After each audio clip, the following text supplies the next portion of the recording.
Ouais, vas-y. Donc, il y avait un peu de flou au gouvernement, savoir comment on devait traiter le pétrole de schiste versus le gaz de schiste, l'île d'Anticosti versus la Gaspésie ou la vallée du Saint-Laurent. Il y avait beaucoup de flou à l'époque. Et même nos grands médias, comme RDI, ici, parlaient d'un moratoire consolidé. Puis là, on voit là, toute la vallée du Saint-Laurent qui était protégée, en principe, avec le projet de loi 36-7 qui était proposé par le ministre Blanchet. Heureusement, il y en avait quelques citoyens qui continuaient toujours la démarche d'alerter, de conscientiser la population sur les dangers du gaz de schiste. Et il y a eu un second dépôt à l'Assemblée nationale au mois de novembre 2014, où il y a eu 28 500 signatures de propriétaires qui disaient à l'industrie: vous n'entrerez pas chez nous. Parce que dans la loi des mines de l'époque, le propriétaire pouvait s'opposer à ce que la compagnie gazière vienne faire des travaux sur le terrain en surface. 15 décembre 2014, il y a eu un second BAP, le BAP sur les enjeux de la filière du gaz de schiste. C'est encore là, simplement, c'était dans le territoire de la vallée du Saint-Laurent, ça ne touchait pas l'ensemble du Québec.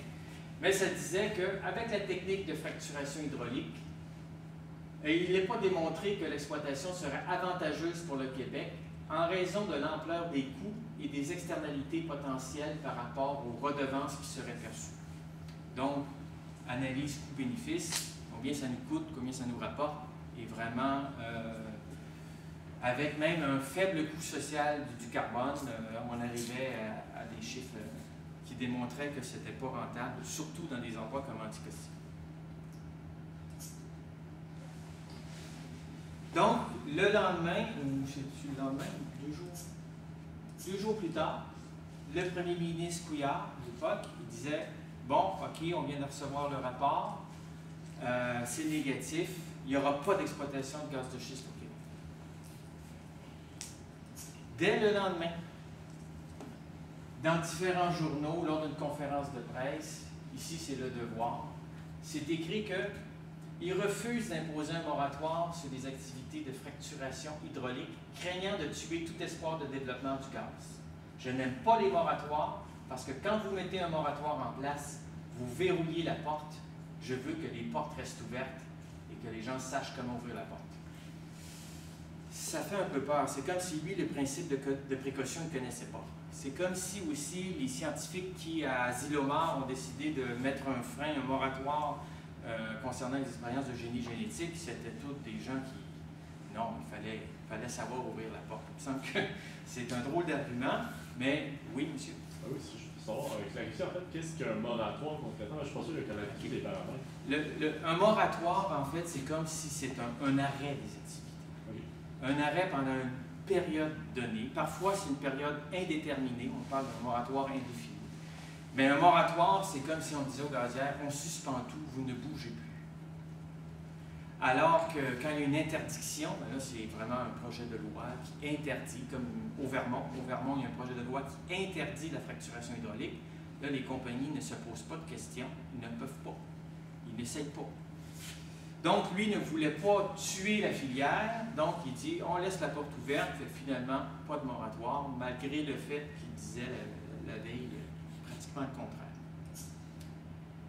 2014-2016, j'ai intitulé ça, ces années-là, on ouvre la machine, parce que autant dans les derniers mois du gouvernement Marois, autant dès que le gouvernement Couillard est arrivé au pouvoir, ils ont décidé d'aller de l'avant avec les hydrocarbures au Québec.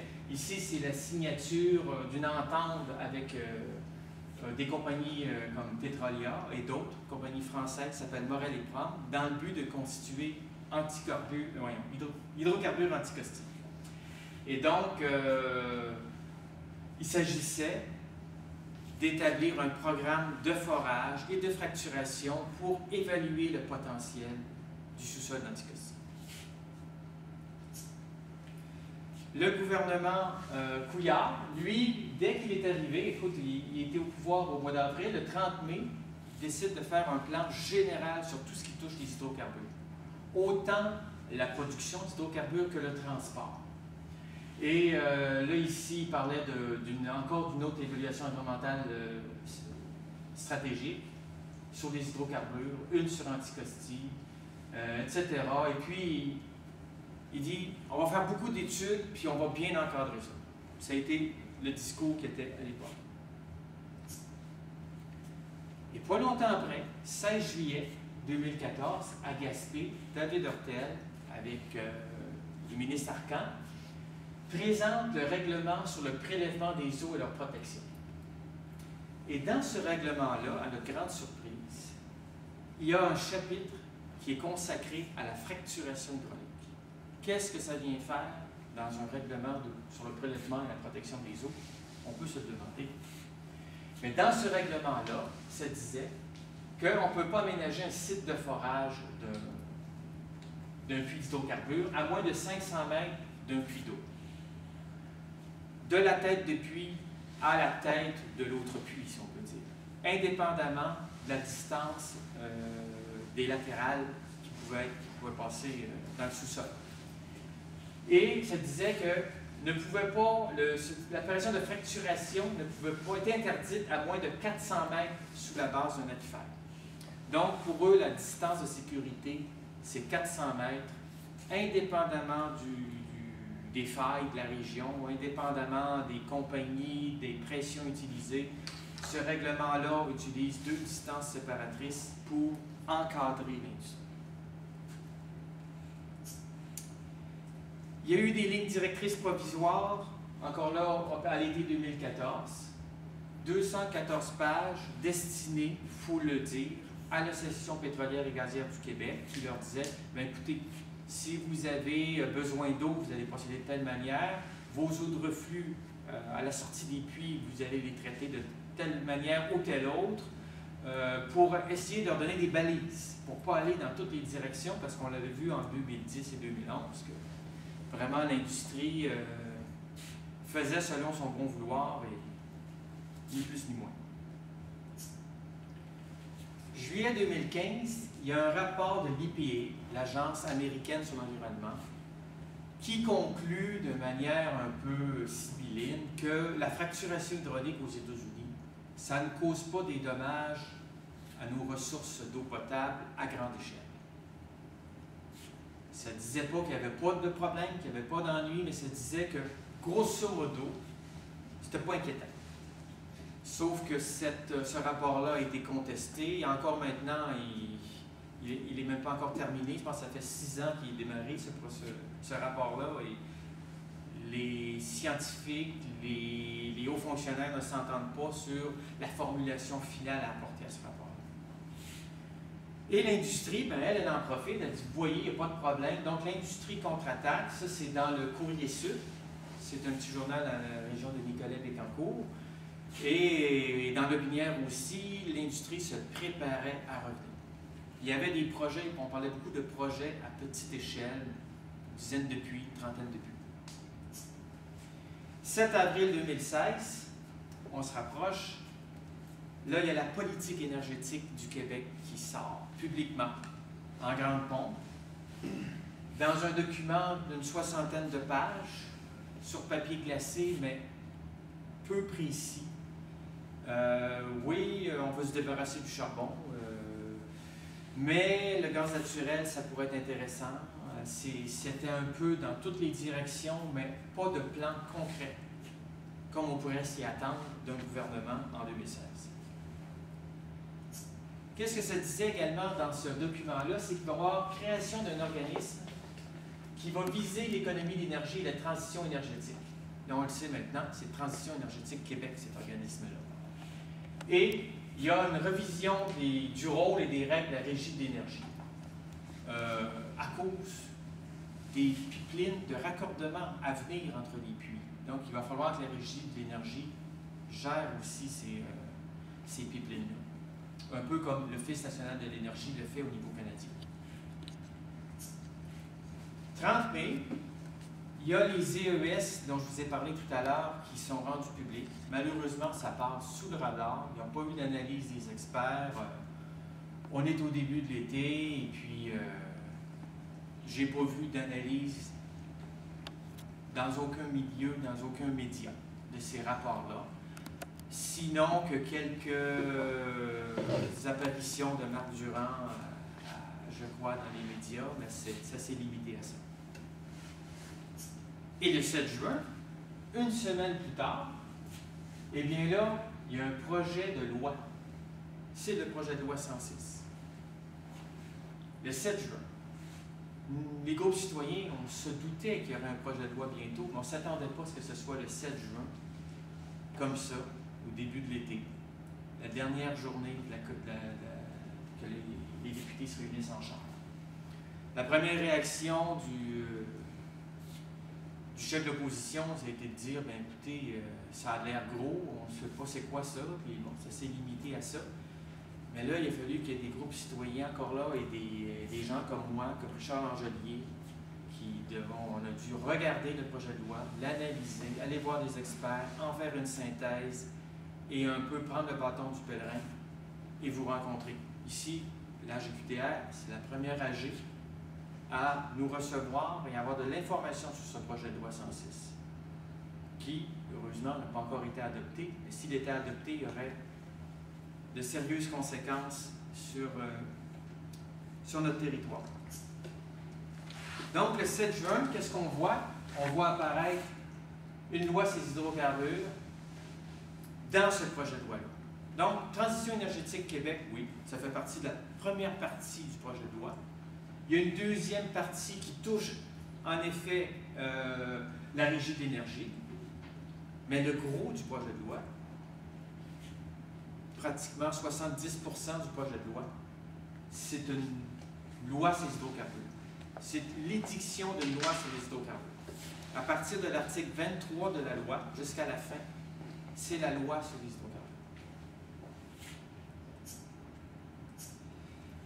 Déjà, cette loi-là, on en parlait en 2010.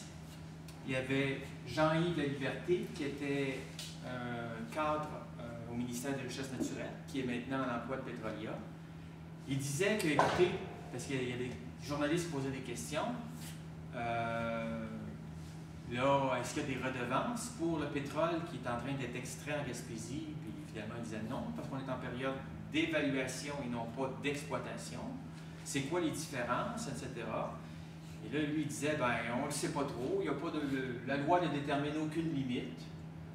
Cette question fera partie des points revus par la nouvelle loi sur les hydrocarbures qui doit être déposée en 2011. Donc, comme vous voyez, là, ça fait déjà longtemps qu'on en parle parce que l'industrie gazière et l'industrie minière se disaient, écoute, une mine puis un puits, c'est pas tout à fait pareil, ça devrait être des lois séparées comme c'est le cas dans la majorité des législations de par le monde.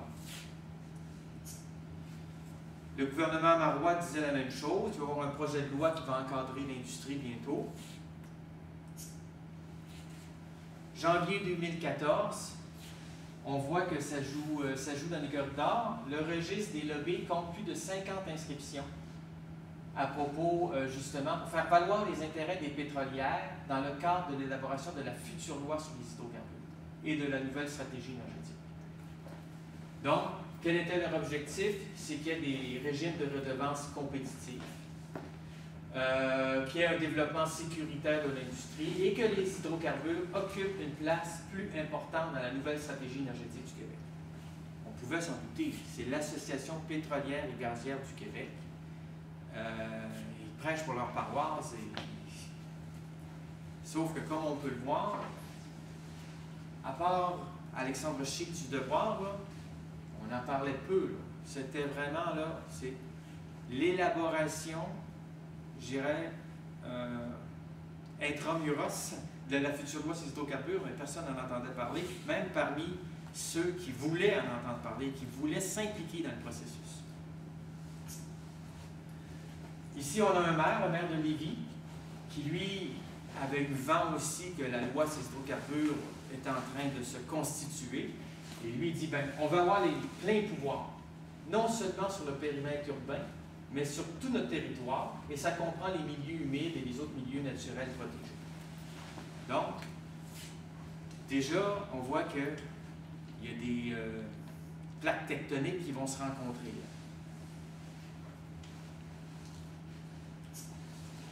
février 2015, le ministre Arcan dit « L'opinion des municipalités sera prise en compte. Il va y avoir des redevances pour les municipalités. » Et lors de la dernière campagne électorale, le premier ministre avait dit que 40% des redevances seraient promises aux municipalités.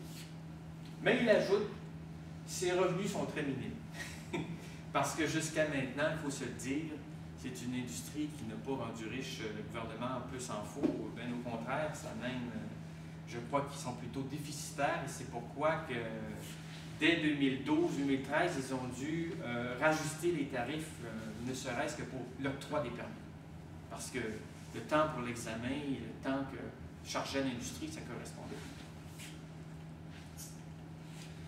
Le territoire, je vais maintenant parler du territoire de Trois-Rivières, mais en ce qui concerne la loi des mines.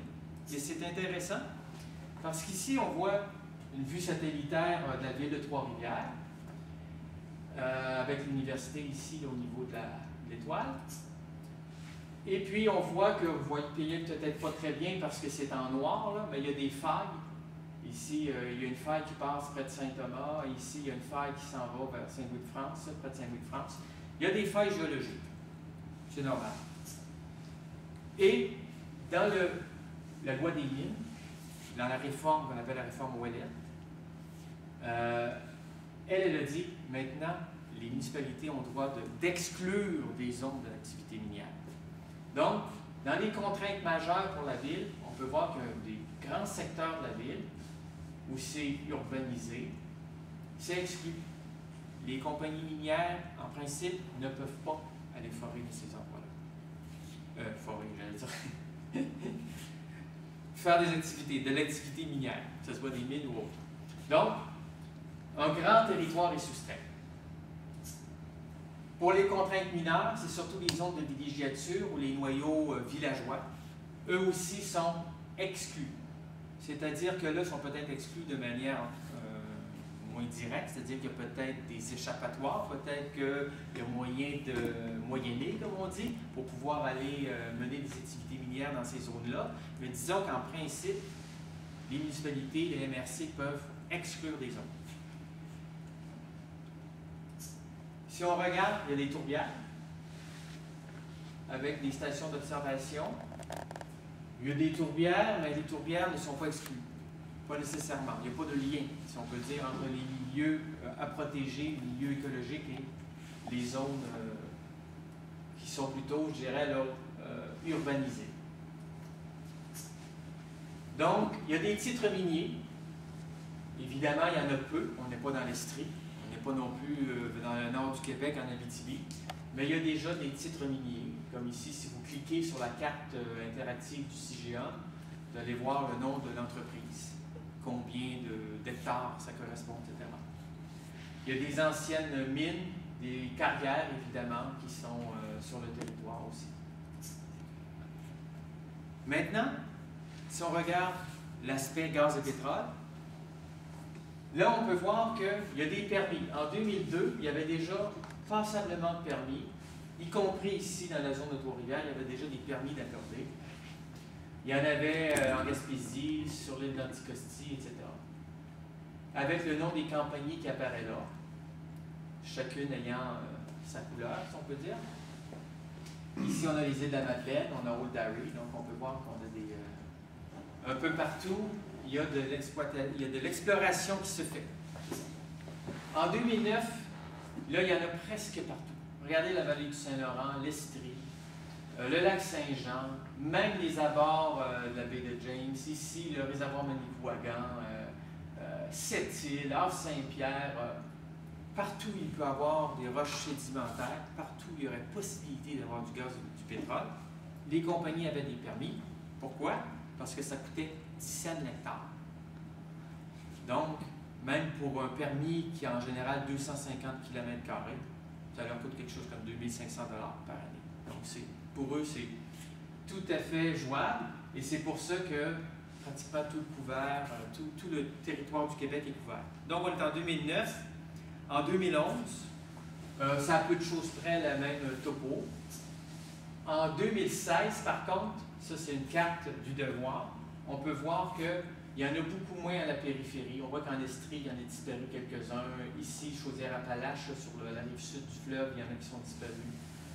Il y a comme au lac Saint-Jean, il y en a un peu moins, etc. Pourquoi c'est comme ça? C'est un peu normal. C'est parce qu'il faut maintenir ces permis, ces permis ou ces licences d'exploration. Il faut effectuer des travaux. Si on n'effectue pas de travaux, évidemment, les gouvernements ont la possibilité de retirer le permis ou de ne pas le renouveler. Sauf que déjà à l'heure actuelle, il y a plusieurs permis qui recoupent des réserves fauniques, comme on peut le voir ici. On parle beaucoup de celle de Rimouski, là. Il y a quand même là-bas, les chasseurs et pêcheurs sont vraiment pas heureux. Et si on regarde maintenant là, la même carte, mais là sur un autre site du ministère des Richesses naturelles, le site SICPE, vous pouvez, en cliquant 2 fois, accéder à ce site-là et voir si votre localité est sous permis. Ce qu'il faut noter, c'est que depuis 1985, j'ai pu relever pour chaque année la superficie qui est couverte par les permis d'exploration, sauf pour une où j'ai dû interpoler. Mais on peut voir qu'il y a une montée là, vraiment assez rapide jusqu'à l'année 2009 où 95 000 km² du territoire était sous permis. Et là, s'il y a une certaine diminution, jusqu'à aujourd'hui, on est autour de 56 000 km². Et je dois vous faire remarquer que la vallée du Saint-Laurent, c'est 20 000 km². Donc, notre écoumène, c'est de l'ordre de 20 000 km², mais là, on a un territoire sous permis qui est de 56 000 km². Et pourquoi ça diminue? Bien, il y a aussi, comme je vous dis, le phénomène d'attrition, c'est-à-dire qu'à tous les 5 ans, ceux qui ne renouvellent pas leur permis, bien évidemment, ça se reflète sur la superficie couverte du territoire. Donc, ça, c'est pour la vallée du Saint-Laurent. On peut voir en 2009, il y avait des permis presque partout, que ce soit à Victoriaville jusqu'à Shawinigan. En 2013, c'est à peu près la même chose. Et en 2016, tout ce qui est en périphérie de ce qu'on appelle la zone de l'Utica est disponible. Et puis, évidemment, dans les permis de Junex en Estrie, il en subsiste environ les 2 tiers. Si maintenant on clique sur cette carte-là, on peut arriver à ce niveau de détail, même on peut encore zoomer plus, on peut encore se rapprocher. Et là, on voit la région de la ville de Trois-Rivières.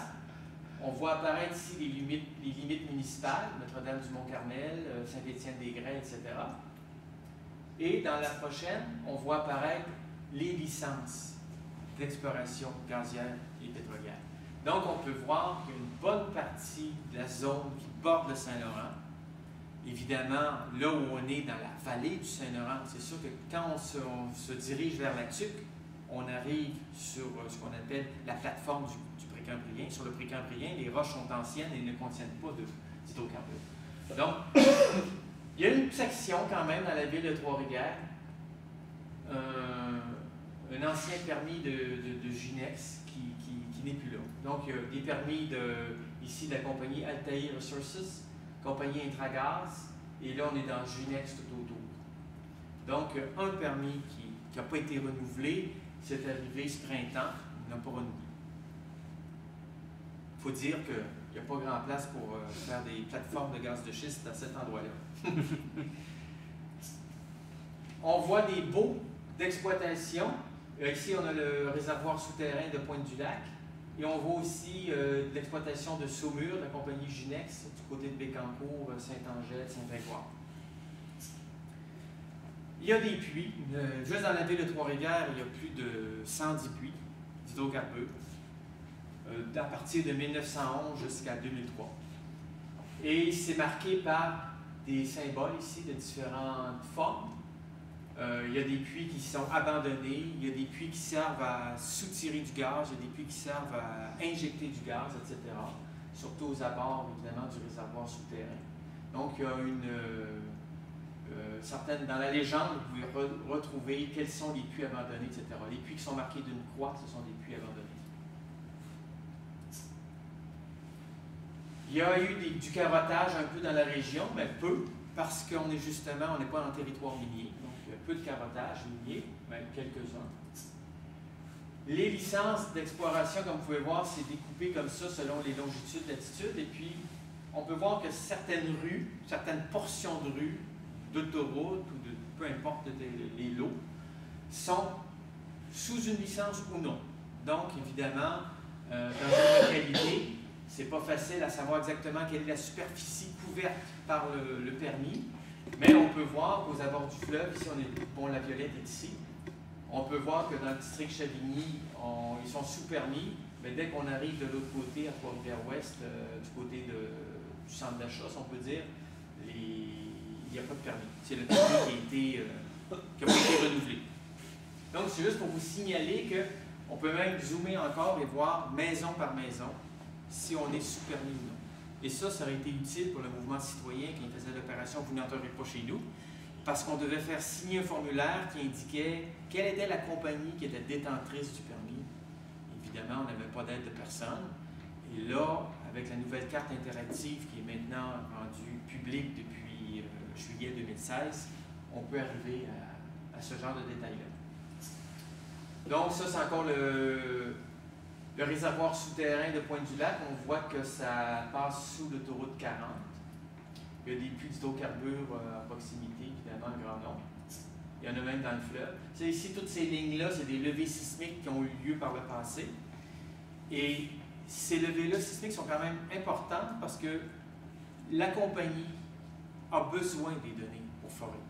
Si on regarde la probabilité qu'il y ait un forage à un endroit donné, eh bien, la proximité des levées sismiques, c'est une donnée très importante. Il y a évidemment la quantité de shale ou de schiste qu'on retrouve, à quelle profondeur qui se retrouve. Il y a des paramètres géologiques, mais il y a des paramètres ici que j'appelle « il faut l'information ». On ne va pas aller forer n'importe où, n'importe comment. Donc, on peut voir que dans le lac Saint-Pierre, on avait beaucoup, le long des chemins, évidemment. Quand ça passe le long des chemins, on peut se douter que c'est des camions vibreurs qui font vibrer le sol. Ailleurs, dans des zones, je dirais, un peu plus boisées, eh bien là, on fait des traverses et puis on y va un peu plus manuellement. Projet de loi 106 maintenant. Comment il s'intitule? Loi concernant la mise en œuvre de la politique énergétique 2030 et modifiant diverses dispositions législatives. Déjà, ce titre-là me fait tiquer. Je trouve que c'est pas tout à fait honnête de présenter ça de cette manière-là. Diverses dispositions législatives, lesquelles, même le Code civil est affecté par le projet de loi 106. Il y a plus d'une dizaine de lois qui sont affectées par le projet de loi 106. Ça ressemble à ce que faisait Harper à une époque, projet de loi Mammouth. Projets de loi qui sont difficiles à comprendre, qui vont dans toutes les directions, et que même 5-6 ans après, il y a encore des juristes, des spécialistes qui disent « Ouh, là, ça, c'est quelque chose à aller voir là ». C'est pas anodin. Personne ne l'avait vu pendant ces 5 années-là, et puis il y a du monde qui s'y sont penchés. Il y a des juristes qui ne font que ça, c'est leur travail. Dans les définitions, ben, on ne retrouve pas la définition d'un forage, ni de la complétion, ni de la fracturation hydraulique, ni ce que c'est du schiste. L'abandon des puits, on mentionne le terme, mais on ne le définit pas. Donc, ça devient difficile pour des experts ou des scientifiques comme moi de prendre position quand les termes ne sont pas clairement définis. Vous le savez, là, dans la plupart des matières, des cours, il faut avoir des définitions précises si on veut aller plus loin. En ce qui concerne les anciens puits d'hydrocarbures, l'article 7 spécifie que toute personne qui découvre dans son terrain un puits doit, avec diligence, donc rapidement, en aviser le ministre par écrit. Et le ministre inscrit au registre foncier une déclaration qui fait état de la localisation du puits. Donc, c'est quelque chose qui n'existait pas. C'est-à-dire que beaucoup de propriétaires que je connais qui ont appris qu'ils avaient des puits anciens sur leur terre, là, quand ils vont l'apprendre, ils vont devoir le dire au ministre. Ça, c'est une nouvelle disposition qui n'était pas dans la loi des lois. Donc, c'est bien dans un certain sens parce que l'information va être rendue disponible, mais celui qui est propriétaire du terrain et qui veut le revendre va dire « Oh, là, ça, ne sera pas facile pour moi de revendre. » parce que je risque d'avoir une baisse de ma valeur de mon terrain, de ma propriété. Article 13, en ce qui concerne les droits accordés à l'industrie. Les droits d'exploration, de production et de stockage conférés au moyen d'une licence, parce qu'il y a différentes licences. Il y a la licence d'exploration, la licence de production et la licence de stockage. De même que le droit d'exploiter de la saumure, conféré par une autorisation, constitue des droits réels immobiliers, et ces droits réels constituent une propriété distincte de celle du sol sur lequel il porte. Donc, ce que ça veut dire, c'est un peu comme la différence qu'on peut voir entre votre permis de conduire. C'est une licence que vous avez pour pouvoir conduire sur la route, mais vous ne pouvez pas la transiger, vous ne pouvez pas changer votre nom, vous ne pouvez pas la vendre. Alors, une licence de taxi, par exemple, là, oui, c'est une propriété. Ils peuvent échanger, céder. En ce qui concerne les licences d'exploration gazière et pétrolière, c'est un peu la même chose. Et pourquoi il y a autant de licences d'exploration? C'est évidemment parce que ça vaut cher. Ils ont obtenu la licence à 10 sous l'hectare, mais déjà en 2010-2011, plusieurs de leurs licences valaient 50, 100 $ l'hectare, parce qu'il y avait une probabilité qu'il y ait des découvertes importantes de gaz et de pétrole. Et même en Colombie-Britannique et ailleurs, quand l'exploitation est démarrée, ces permis-là valent 10 000, 20 000 $ l'hectare. On est loin du 10 sous. Donc, c'est pour ça que la propriété, on parle d'une terre agricole qui vaut à peu près 10 000 $ l'hectare, je veux dire, là, ces droits-là, c'est à peu près la même chose. C'est-à-dire que les compagnies qui détiennent ces droits-là sont millionnaires en principe. Ils peuvent aller voir le banquier et leur dire, écoutez, là, moi j'ai des droits sur Pointe-du-Lac, j'ai des droits sur Saint-Pamphile, etc. Fait que ces compagnies-là peuvent faire valoir le fait que le sous-sol, ils ont des droits sur le sous-sol. Ils ont des droits sur ce que contient le sous-sol. Ils peuvent monnayer ces droits-là. Donc, c'est important, cet article-là, qui était déjà dans la loi des mines. Article 23. La licence d'exploration donne à son titulaire le droit d'extraire des hydrocarbures. C'est pas l'exploration, je dirais, là, virtuelle, là, de la modélisation sur ordinateur. C'est pas oui, je vais voir, mais je touche pas. Non, non. Il peut extraire des hydrocarbures et d'en disposer ou d'utiliser un réservoir souterrain pour une période d'essai, etc., etc. Et l'article se conclut avec « Le gouvernement détermine par règlement la durée et les conditions d'exercice de cette période d'essai. » Donc, il y a beaucoup de jeux possibles par règlement. Ça veut dire que pour cet article-là, il y aura un règlement. Ou même plusieurs, on ne le sait pas. Il y a des dizaines et des dizaines d'articles dans la loi 106, la future loi 106, qui se terminent comme ça. Le gouvernement déterminera par règlement. Qu'est-ce que ça veut dire? Ça veut dire que les députés qui siègent en Chambre vont voter sur cet article 23-là, mais ne voteront pas sur le règlement. Le règlement, c'est un décret ministériel. Les spécialistes du droit au gouvernement écrivent le projet de règlement, et puis finalement, à un moment donné, on apprend dans la Gazette officielle qu'il est rendu, qu'il est valide, qu'il est dicté, qu'il est promulgué. Article 24, la période de validité d'une licence est de 5 ans. Le ministre la renouvelle pour les périodes et les conditions qu'il détermine par règlement. Même chose. Article 25. Là, il est question d'un comité de suivi. Le comité de suivi, sont choisis selon le processus déterminé par le titulaire de la licence. Le titulaire de la licence d'exploitation ou d'exploration, c'est la gazière ou la pétrolière.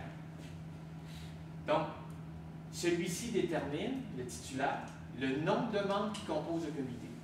Le comité est constitué majoritairement de membres indépendants du titulaire. Bon, autrement dit, ce n'est pas des employés de l'entreprise. J'espère.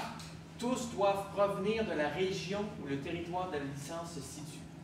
La région. C'est pas clair. C'est quoi la région? C'est quoi le territoire? C'est quel rayon autour la licence, on ne le sait pas. Le gouvernement détermine par règlement les modalités relatives à ce comité, etc., etc. Donc, là, vous êtes à l'intérieur du projet de loi 106. C'est comme ça, c'est de ça qui va être discuté là, dans l'adoption article par article du projet de loi. Là, le projet de loi a été adopté, son principe a été adopté il y a une semaine, avant la pause en chambre, mais là, ça va reprendre bientôt. Article 27, l'accès au territoire, et ça, c'est nouveau. Le titulaire de licence d'exploration a droit d'accès au territoire qui en fait l'objet. Le titulaire obtient l'autorisation écrite du propriétaire ou du locataire au moins 30 jours avant d'y accéder ou peut acquérir de gré à gré tout droit réel ou bien nécessaire accéder au territoire et y exécuter ses travaux d'exploration. C'est gros.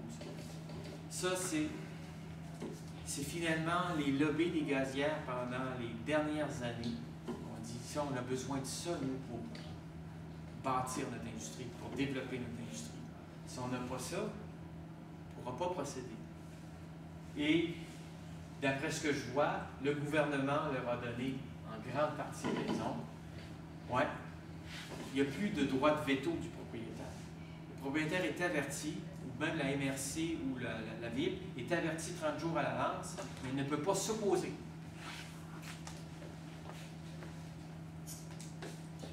Article 55. Oui? Sur votre autre article, c'est quand même marqué qu'ils doivent avoir l'autorisation écrite. Donc, s'ils refusent de donner l'autorisation écrite, à quelque part, ils ne peuvent pas y aller. Oui, mais c'est là que tu as l'article 55. OK. C'est-à-dire que là, ils peuvent faire valoir, là, ça va jouer un peu plus du coup ça va jouer plus durement. Article 55, mais là, je faisais plutôt référence au fait qu'il y a beaucoup de travaux accessoires, l'aménagement du site, qu'ils peuvent faire. Et c'est pas écrit qu'ils ont besoin d'autorisation du propriétaire pour quoi que ce soit. Peut-être pour accéder, mais après, on fait ce qu'on veut. Article 55, le titulaire d'une licence de production ou de stockage a droit d'accès au territoire qui en fait l'objet. Bon, etc. Ça, c'est un peu plus... parce qu'il y a des terres louées par l'État, etc. Le titulaire obtient l'autorisation écrite au moins 30 jours avant d'y accéder ou peut acquérir de gré à gré, etc. À défaut d'entente, le titulaire peut, pour l'exécution de ses travaux, acquérir ses droits réels ou ses biens par expropriation. Donc ça dit, ouais, tu ne veux pas être exproprié, je t'offre tant l'hectare ou je t'offre tant pour cette petite zone-là.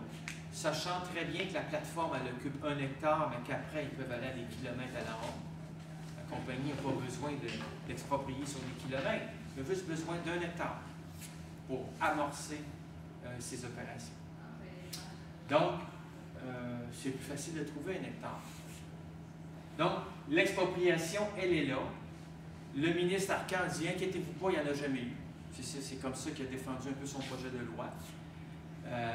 Sauf que là, les avis des chambres de notaires, etc., sont à l'effet que, et même l'Union des producteurs agricoles, ben, comment voulez-vous qu'on négocie dans un contexte pareil avec l'industrie?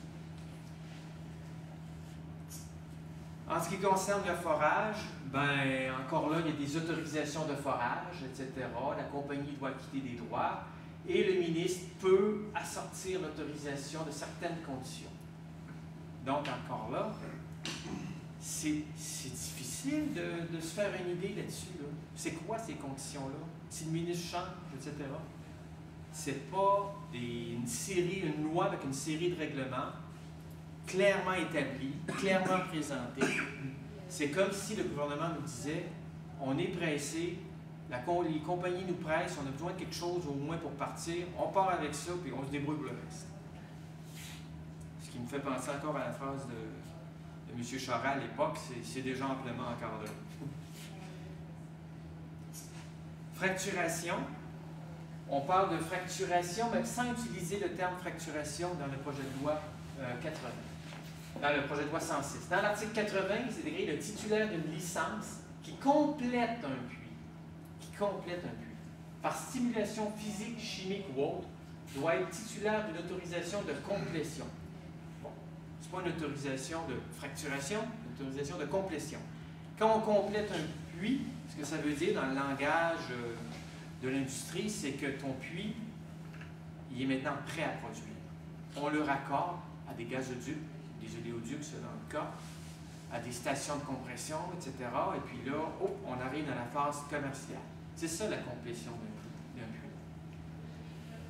La stimulation physique, chimique, etc., c'est pour pouvoir démarrer le processus.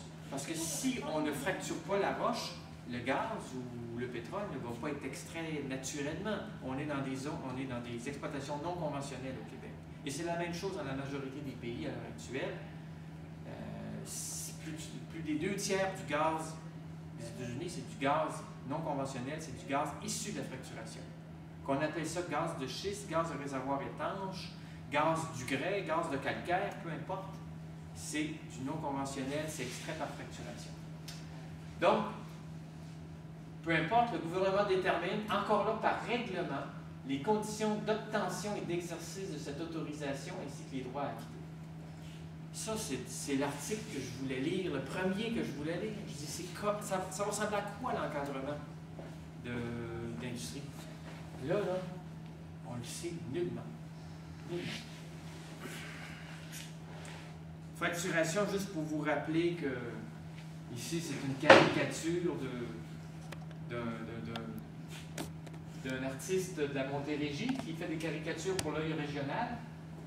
Et là, il voulait caricaturer la fracturation, puis voir que la communauté, souvent, est fracturée en deux suite au procédé de fracturation hydraulique.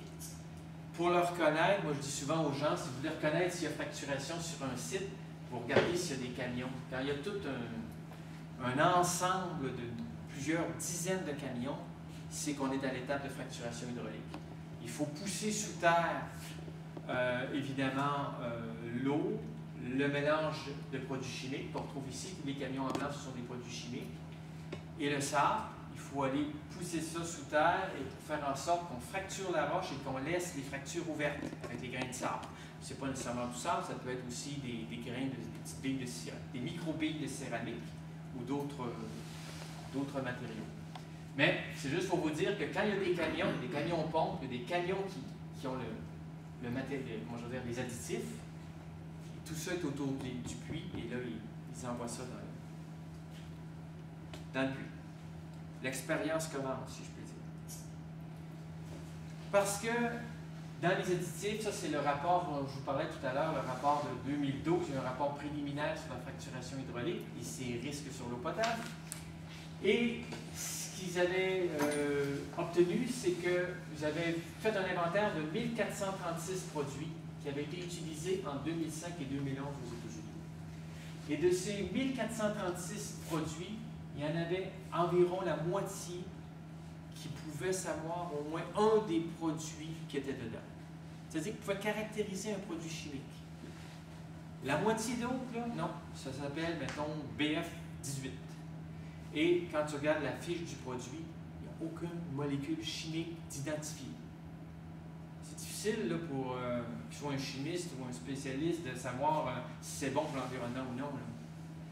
Ça, et comme je vous dis, même parmi ceux qu'on a quelques informations, on n'a pas toute l'information. On n'a pas la recette du produit chimique parce que tous ces produits-là, ces additifs-là, ce sont des recettes. C'est sous licence. Il y a des brevets pour chacun de ces produits-là. Donc, même les gouvernements ne savent pas la composition de ce qui est mis pour le procédé de fracturation hydraulique. Et ce qui en ressort, vous pouvez vous imaginer que c'est encore pire. Parce que ce qui en ressort, si le puits est à 2 ou 3 km, la température excède 100 degrés Celsius, on est à plusieurs dizaines de fois la pression atmosphérique. Quand on fait nos expériences de chimie, c'est à température ambiante, à pression ambiante. Ça va bien, on peut prévoir un peu. Mais là-bas, sous terre, à forte température, à forte pression, avec tout un mélange de produits qu'on ne connaît pas, eh bien, ce qu'on a observé, ça c'est la première page d'une série de plusieurs dizaines de pages où on a des produits chimiques qui ont été trouvés dans les eaux de reflux. Les eaux de reflux, c'est les eaux qui ressortent du puits, des puits aux États-Unis. Et on peut voir qu'il y en a une majorité, comme ici le 2,4-diméthylphénol, qui n'était pas dans la liste des additifs qu'on a inventoriées au départ. Ce sont des nouvelles molécules qui ont été créées, qui ont réagi avec les roches du sous-sol ou avec d'autres molécules, ou c'était des molécules qu'on n'avait pas caractérisées, qu'on n'avait pas inventoriées. Mais c'est juste pour vous dire qu'on se retrouve avec des milliers de molécules.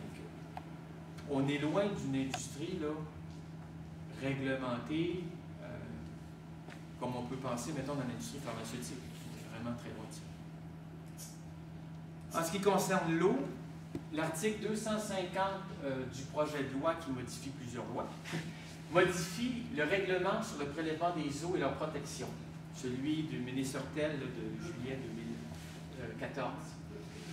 Il remplace le deuxième alinéa par le suivant. Le paragraphe 11 du premier alinéa ne s'applique pas à celui qui, en vertu de la loi sur les mines ou de la loi sur les hydrocarbures, est autorisé à effectuer, selon le cas des travaux d'exploration, de recherche, de mise en valeur, de production ou d'exploitation de substances minérales, d'hydrocarbures, etc.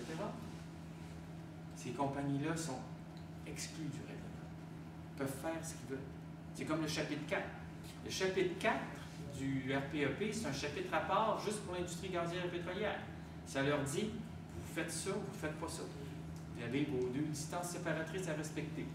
Mais ici, ça dit, le RPEP ou d'autres lois qui touchent la qualité de l'eau, c'est comme la loi des mines, vous êtes exclus. Une compagnie peut soutirer une quantité d'eau à l'infini. Il n'y a pas de limite. Là. Une municipalité ne peut pas s'opposer à ce qu'une compagnie utilise l'eau potable. C'est pour ça qu'il y a un gros problème à venir là, avec cet article 250. Les réactions du projet de loi, ben moi, la première réaction que je regarde, c'est celle évidemment de l'industrie. Parce que je lis tous les rapports annuels, je regarde même parfois leurs présentations qu'ils font dans d'autres pays. On apprend beaucoup dans ces moments-là. On apprend plus que quand ils sont au Québec. Et là, il dit, bien que le projet de loi soit perfectible, il représente un pas dans la bonne direction. Découlant d'une réflexion profonde et étendue, il constitue une étape de plus dans le développement de la filière au Québec, affirme le porte-parole, etc. Juste en lisant ça, là, on voit bien que l'industrie est assez heureuse du résultat de leur lobbying. Et ça devrait indiquer aux citoyens, aux étudiants et à peu importe, de dire, écoutez, là, il y a peut-être quelque chose qui est dangereux avec ce projet de loi. La CPQ, c'est le Conseil du patronat du Québec, dit que c'est une avancée pour l'avenir économique du Québec et pour l'atteinte de ses cibles en matière de transition énergétique. Il faut le faire. Les manufacturiers et exportateurs du Québec, les autres, ils disent que c'est une position responsable et équilibrée qui crée en quelque sorte le modèle québécois des hydrocarbures, qui s'inspire de ce qui se fait de mieux dans le monde et qui colle à notre réalité. Très louangeur, et moi je me demande où il va chercher tout ça là, dans sa tête, parce que j'ai comparé avec d'autres législations, puis ce qu'on a, c'est tout petit, c'est rien. Si on regarde ce qui se fait en Alberta, ils ont des centaines de règlements, pas un, des centaines de règlements qui touchent la cimentation, qui touchent bien des aspects de l'industrie. Et lui, il dit que c'est ce qui se fait de mieux. En tout cas, je passe là-dessus. Tout ça, c'est le 18 août, au début de la commission parlementaire sur le projet de loi. Le 16 août, l'Association des Premières Nations du Québec et du Labrador. Eux autres, ils disent le gouvernement confirme autant son incompétence que son arrogance en ce qui a trait à la gestion du territoire et des ressources que les Premières Nations souhaitent pourtant partager avec harmonie. Ils ne sont pas heureux parce qu'évidemment, dans la loi des mines, lors de la réforme de 2013, on tenait compte des Autochtones, alors que dans la loi ici, la future loi des hydrocarbures, on ne parle pas des Autochtones. Ils n'ont pas été consultés, ils n'ont même pas été invités là-bas en consultation à Québec. Les autres, ils réagissent, ils n'ont pas le choix de réagir de cette manière-là, et maintenant, ils s'organisent pour s'opposer aussi au projet de loi. La Chambre des notaires est préoccupée parce que la sécurité juridique et financière des Québécois et des Québécoises n'y est pas assurée. Quand même fort, là. Ce nouvel encadrement ne permet pas de dissiper les incertitudes. À cause, comme je vous indiquais tout à l'heure, les licences, comment ça va se répercuter dans les biens des propriétaires, des différents propriétaires du Québec. Et là, il donne l'exemple de justement que des notaires qui ont de très nombreuses interrogations. Comment l'acquéreur doit-il réagir lorsque son arpenteur géomètre lui apprend que l'immeuble qu'il compte acquérir est visé par la licence? C'est certain, c'est pas intéressant. L'Union des producteurs agricoles ont été très clairs. Contrairement à ce qui s'était passé dans le cas du gaz et du pétrole de schiste, là, ils ont demandé au gouvernement, tout ce qui concerne la zone agricole, vous soustrayez ça de la loi des hydrocarbures. Il y a incompatibilité, si on peut dire, entre les activités agricoles et le développement d'hydrocarbures. Le 17 août. Le 21 août, la MRC d'Arthabasca, près de Victoriaville, ils disent non, on n'en veut pas de ce projet de loi-là. Il y a plusieurs maires qui se sont exprimés le 26 août. Il y en a un, le maire de Sorel, il dit c'est donner carte blanche aux promoteurs, ça augmente les risques de contamination de nos eaux potables. Les municipalités n'ont pas un mot à dire, les citoyens non plus. C'est clair. Dans le Binière, même des régions qui étaient plutôt favorables au gaz de schiste, on voit qu'il y a comme un virement. Le maire de Le Binière se dit non, je suis contre le projet de loi 106. Bécancour dit non contre le projet de loi 106. Nicolet dit non contre le projet de loi 106. Il y a plus d'une centaine de maires de municipalités ou de MRC qui se sont positionnés contre à l'heure actuelle et ça continue le mouvement. En ce qui concerne Trois-Rivières. Trois-Rivières, le comité de vigilance hydrocarbures de Trois-Rivières s'est déplacé depuis 5 ans au conseil pour alerter, la ville et les élus et le maire que Trois-Rivières est sous claim, comme on disait à l'époque, est sous permis, est sous licence. Qu'est-ce que vous en faites? C'est quoi votre position? Alors, j'ai jamais voulu répondre à nos questions. La dernière fois que je l'ai interpellé là-dessus au conseil, c'était autour du 15 septembre. J'ai dit, qu'est-ce que vous comptez faire? Est-ce que vous comptez faire vous présenter, faire un mémoire, etc.? Ah, il me dit, bon, toujours la même chose, ça ne nous concerne pas. Et puis, je dis, on est des créatures, il dit. On n'est pas, c'est le gouvernement qui décide, c'est une loi provinciale, donc nous, on n'a rien à dire. On est des créatures. Moi, j'aurais dit, voulez-vous rester une créature? Là, il est embêté. les gens et les journalistes ont vraiment un petit peu, il y a eu des réactions parce qu'ils se sont dit, là, qu'est-ce qu'il va répondre à ça? Évidemment, il a fini la période de questions. C'était déjà, j'en faisais déjà 3 ou 4 du comité. Fait que là, c'était tanné de nous entendre. Ça s'est terminé comme ça.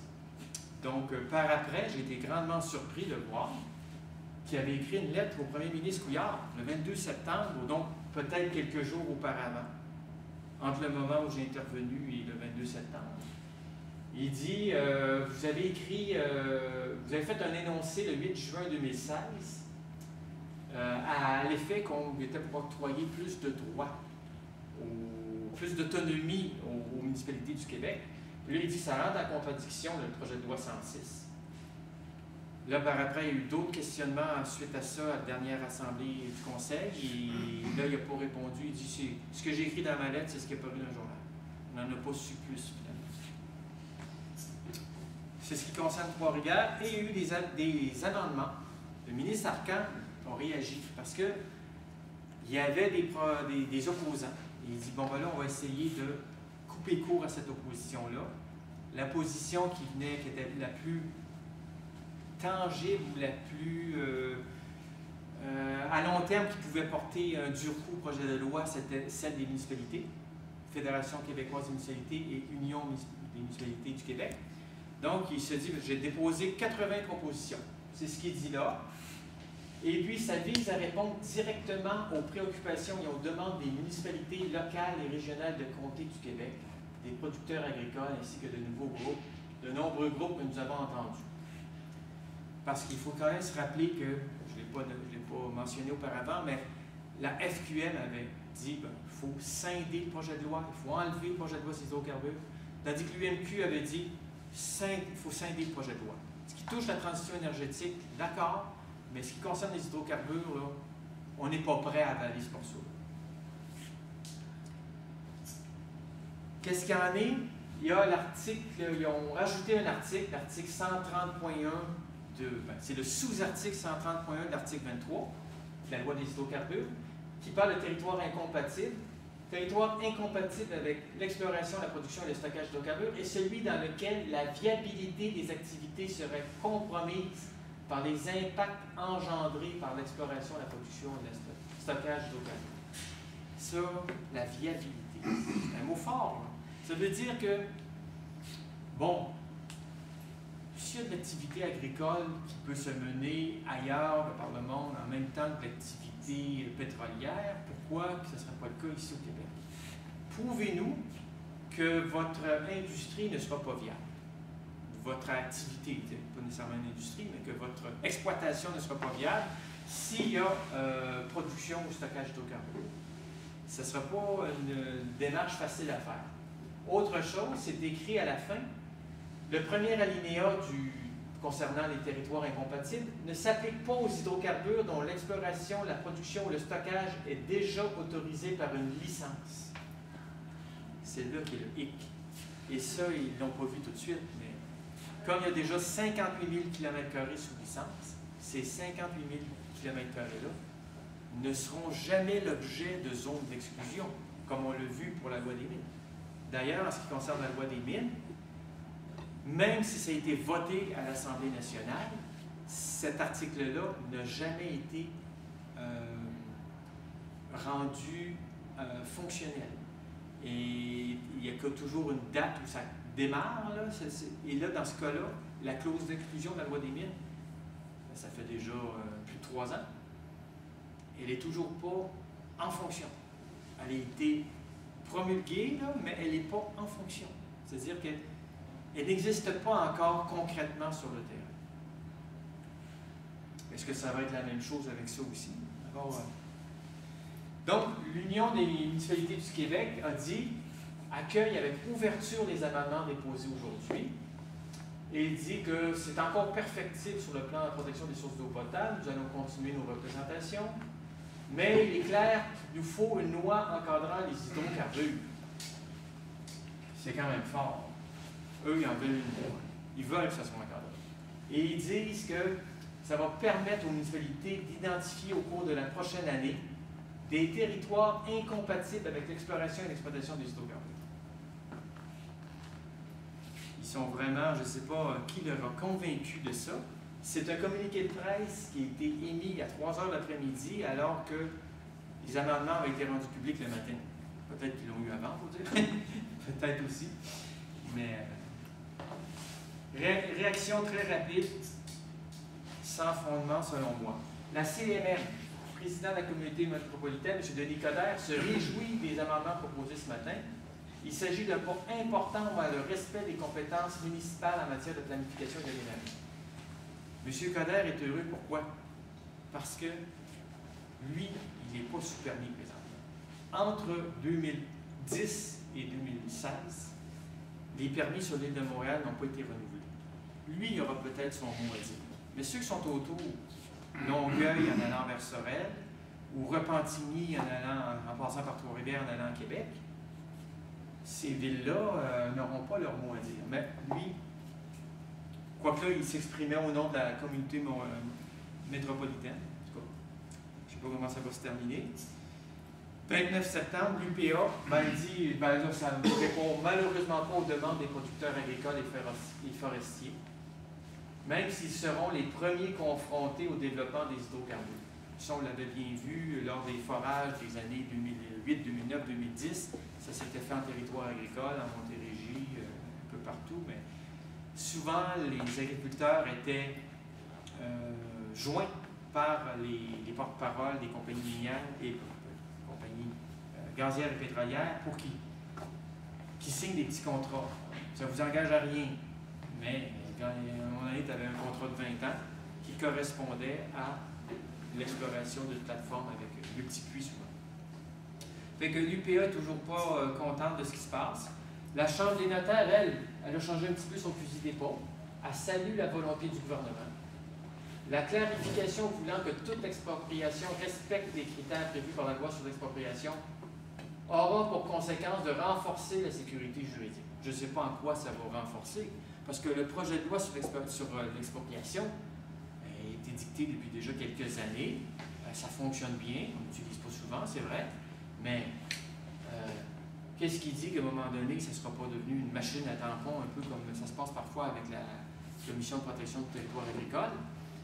Quand il y a de l'activité gazière, ah oui, on a besoin d'aller forer quelque chose quelque part, la CPTAQ, bah oui, on accepte. On l'a déjà accepté, on accepte.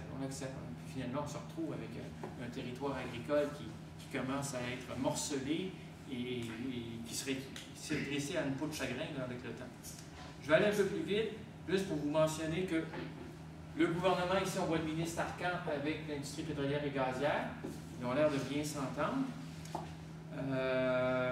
Il dit, Arcan, qu'on va s'engager dans la filière pétrolière, mais on va lutter en même temps contre le réchauffement climatique. Moi, ça me dépasse. Sur le site du gouvernement, sur le site de la politique énergétique, si vous cliquez sur cette page-là, vous allez voir apparaître toute une série de capsules vidéo d'environ 3 minutes. Mais je vous encourage à aller voir celle-là, sur l'approvisionnement en gaz naturel liquéfié. C'est de toute beauté, ça dit clairement où le gouvernement veut aller. Et pour le gouvernement, la transition énergétique, là, pas une transition écologique, là, peu s'en faut, c'est une transition qui va utiliser du gaz naturel. Parce que, paraît-il, que ça a une meilleure empreinte carbone que le charbon. Ce qui reste à démontrer vraiment. Il nous resterait 15 minutes. D'accord. Donc, dans les différents projets d'hydrocarbures, on a le projet d'Aldemon à Gaspé, celui qui est près des résidences, projet GALT, à une quinzaine de kilomètres, projet Bourg, qui se situe toujours en territoire non organisé près de Gaspé. La fracturation Anticosti, je vais juste vous montrer quelques photos récentes. Dans le Bas-Saint-Laurent, on n'a peut-être pas de fracturation, mais on a des forages à venir. Le projet d'usine de liquéfaction de gaz naturel à Saguenay, là où il y avait Ville-de-la-Baie avant. Le projet Stout à Bécancour. Le projet des barges flottantes dans la baie de Gaspé. L'oléoduc Énergie S, qui est un projet gigantesque, etc. Je vais juste vous présenter un tableau. Juste avant, je vais vous présenter quelques photos sur Anticosti. Anticosti, l'industrie disait que le 18 septembre, il était en train de préparer le site Canard, qu'on appelait avant le site Sainte-Marie. Là, à l'émission Découverte, on voyait une photo, probablement en hélicoptère ou en avion du site, et on voyait que c'était quand même assez réduit comme surface. On voyait quelques camions. À l'heure actuelle, ça ressemble plutôt à ça. C'est des photos de septembre. On voit encore la machinerie sur place, les niveleuses, etc. On voit les bassins qui vont contenir les eaux de reflux, des bassins vraiment de très grande dimension. La plateforme fait au moins 4 hectares. Là, on voit tout le bois qui a été coupé. C'est vraiment une grande partie du chemin Sainte-Marie, ici sur des quelques centaines de mètres, on voit le bois qui a été coupé. Gaz naturel liquéfié, juste vous signaler que le projet Pacifique Nord-Ouest en Colombie-Britannique est un projet important qui a été approuvé, si on peut dire, par le premier ministre Trudeau. Au Québec, on a un projet à Ville-la-Baie. Et si on compare maintenant, vous allez regarder les 2 dernières lignes ici, ces projets-là, j'ai exprimé l'impact de ces projets-là en termes d'émissions de GES annuellement.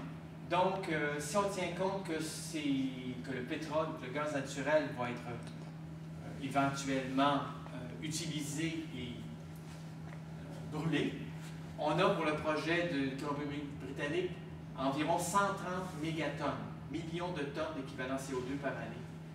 Projet Grand-Anse ici au Québec, 68. Anticosti avec 6500 puits, ce sera à peu près 24 mégatonnes par année.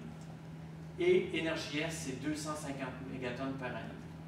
Et le budget du Québec, dans l'inventaire officiel du Québec, c'est environ 80 mégatonnes par année. Donc, c'est difficile de réduire nos GES avec des projets aussi déments.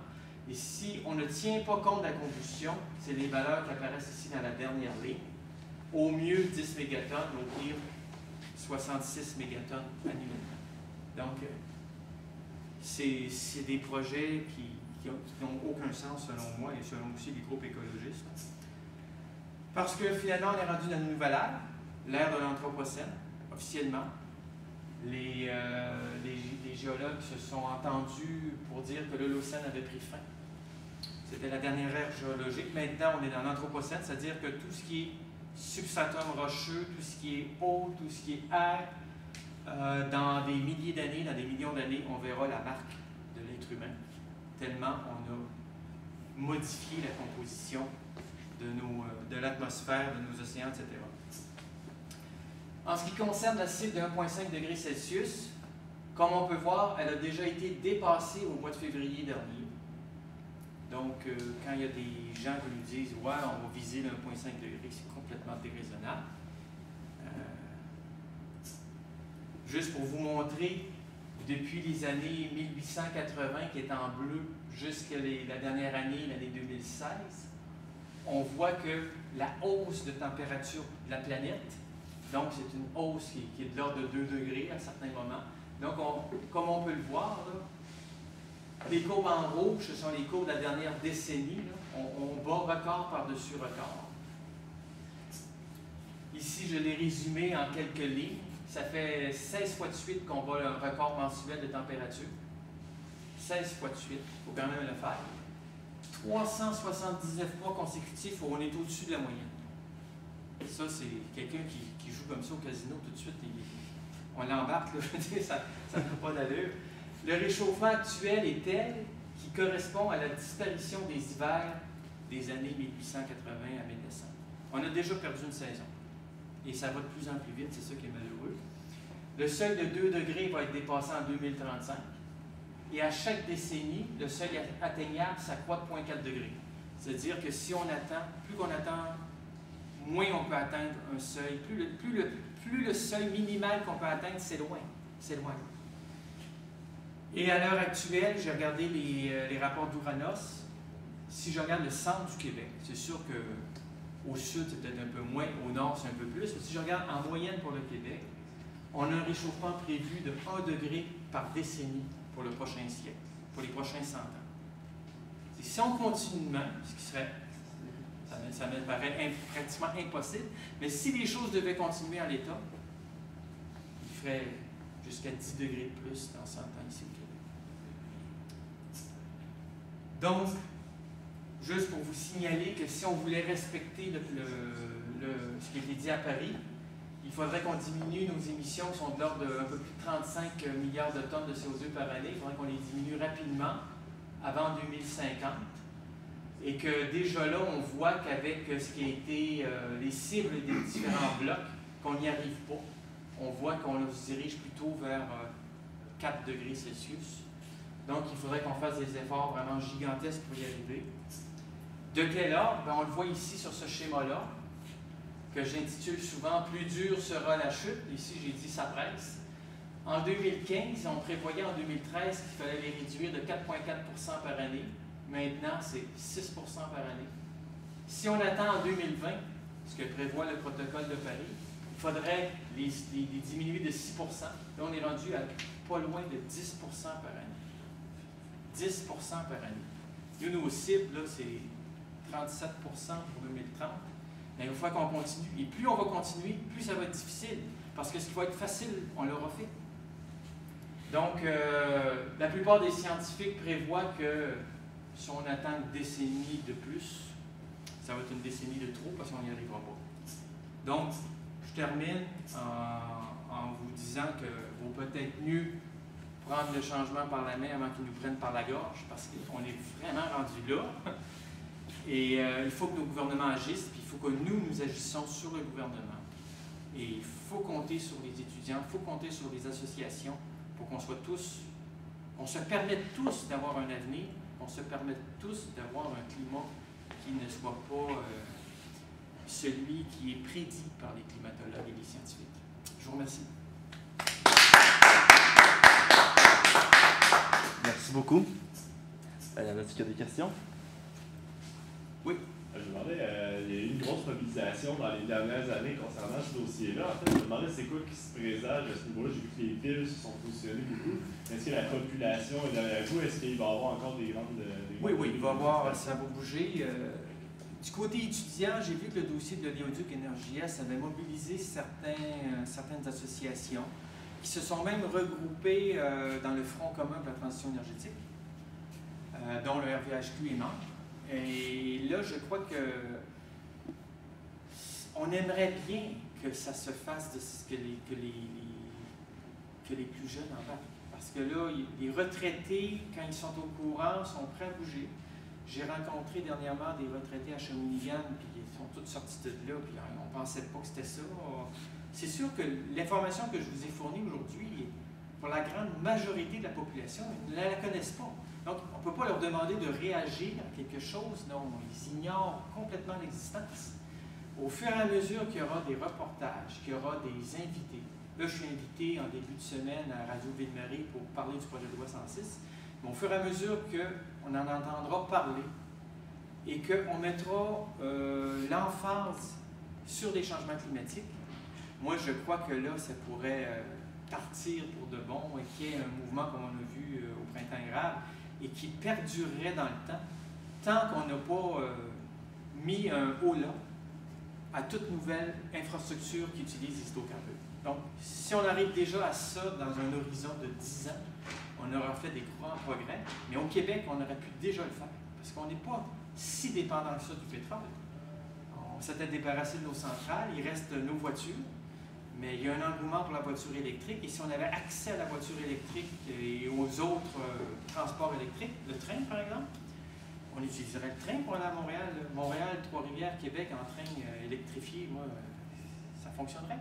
C'est une idée que le gouvernement devrait mettre de l'avant et qui nous permettrait de diminuer nos réductions. Donc, j'espère que quand les gens vont être au courant du projet de loi, ils vont se sentir dépossédés, comme il y a eu ici, il y a eu les risques de possession. Ça, je pense, c'est pour laquelle l'éditeur Luxe, toute une série de chapitres qui indiquent qu'est-ce qui est arrivé au niveau de la forêt, au niveau des mines, au niveau du gaz et du pétrole au Québec. Puis ici, on a Sortir le Québec du pétrole de Yannick Marcil. Ça, c'est à somme toute. Il y a Éco-Société, qui a beaucoup de livres. Il y en a eu un dernièrement avec Éric Pinault sur le projet Énergie-Est. Donc, quand les gens comprennent ce qui se passe, puis là, il reste l'autre étape, c'est de s'impliquer. Et pour s'impliquer, il faut rejoindre les groupes citoyens. C'est le plus simple. Ou vos associations, s'ils sont en membre. S'ils décident de prendre un dossier comme ça, dire oui, on le prend ce dossier-là pour la prochaine année ou les 2 prochaines années, là, ça doit faire boule de neige. Non seulement ça peut, mais ça doit faire boule de neige. Moi, j'ai une question, un peu l'absent de votre présentation. Monsieur Couillard? Oui. Il a l'air d'avoir une relativement bonne presse côté environnemental depuis Paris. Depuis le petit saut de M. Gore. J'aimerais vous entendre là-dessus, réflexion. Bien, c'est sûr que moi, je n'y croyais pas du tout, parce que toutes les traces dont je vous ai fait mention lors de ma présentation, à savoir les lignes directrices qui avaient été envoyées à l'industrie, etc., ça allait en contradiction avec ce qu'affirmait à Paris. Moi, je me dis, quand il y aura un geste concret, on est prêt à le saluer, mais il n'y en a eu aucun. Ce n'est que des paroles. Et quand le projet de loi 106 ou la politique énergétique a été rendu public, là, on a vu de quel côté il était. Il n'était pas du côté vert des choses, il était du côté noir des choses. Ou bleu, si on pense au gaz naturel. Je veux dire, c'est clair pour nous que son gouvernement, et je crois qu'il a quand même une certaine emprise au sein de ce gouvernement-là. Je ne pense pas qu'il soit au courant de rien, qui se prétendent à un moment donné comme le maire Tremblay, je n'ai rien vu, je n'ai rien connu, lui non. Ben, d'après moi, c'est clair que le premier ministre Couillard veut développer des hydrocarbures au Québec, à petite échelle, à un certain rythme, et comme le disent parfois certains, pour aider les petits amis partis, comme on le voit malheureusement dans toutes les histoires avec certains ministres, que ce soit le ministre Hamad, le ministre Lessard, etc. Malheureusement, ça ça distrait tout le monde, mais ça montre aussi que le gouvernement ne veut pas nécessairement le bien commun, mais plutôt le bien de certains. Et plutôt favorable au bien de certains. Est-ce que le changement de gouvernement, ça ferait une différence concernant que le PQ a continué dans la même veine que le PLQ qui ont pris le pouvoir au niveau environnemental? Moi, je crois que ça peut faire une différence. D'ailleurs, si on regarde les 2 premiers mois du gouvernement Marois, ils avaient lancé de belles initiatives. Évidemment, on a vu disparaître le ministre de l'Environnement, des choses comme ça. Là. Quand il a été limogé, on peut dire que ça a été le début de la fin. Mais il faut garder espoir. Il y a des équipes qui peuvent être différentes au sein du gouvernement, puis il y a des personnalités suffisamment fortes pour changer la culture d'un ministère. J'y crois à ça. Et évidemment, d'autres partis qui ont déjà des idées très très claires sur la question des hydrocarbures. On n'a qu'à penser à Québec solidaire. Moi, je me rappelle avoir rencontré Amir Kadir en 2010 et il disait clairement qu'il était opposé à la fracturation hydraulique. Et il a même présenté une pétition à l'Assemblée nationale où il y avait 115 000 personnes qui avaient signé cette pétition contre la fracturation hydraulique. Ça, c'était début 2011. Je pense que c'était février 2011. Donc, c'est pour vous dire que oui, ça peut changer et même vite les choses quand on a un gouvernement. Et puis ça se voit dans d'autres pays. Ça peut changer vite. Malheureusement, le contraire est aussi vrai. On peut avoir un bon gouvernement pendant 4 ans, puis après, il y a l'autre qui défait tout par en arrière, comme ça s'est passé en Australie. Oui. Ouais, si les partis d'opposition sont à bord présentement, ils attendent l'appui de plusieurs groupes citoyens avant de faire d'autres conférences de presse ou des grosses oppositions au projet de loi 106. Là, je ne sais pas si je peux parler directement à la caméra pour répondre à ces questions-là, parce que ça touche un peu les aspects de la stratégie.